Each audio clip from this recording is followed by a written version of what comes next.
Hey guys, in this video we're going to take a look at how you can change the contrast color in a photo on the Samsung Galaxy S22 series. First, tap on the home button to go back to the home screen. And on the home screen or in the app screen, open up the gallery app. Now select a photo that you want to change the contrast and then tap on the edit button at the bottom. Next, tap on the tone button at the bottom and swipe across.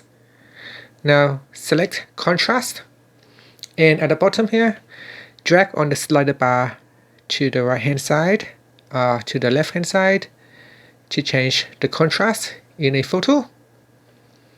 And after that, you can tap on the save button to save the changes, and that's it.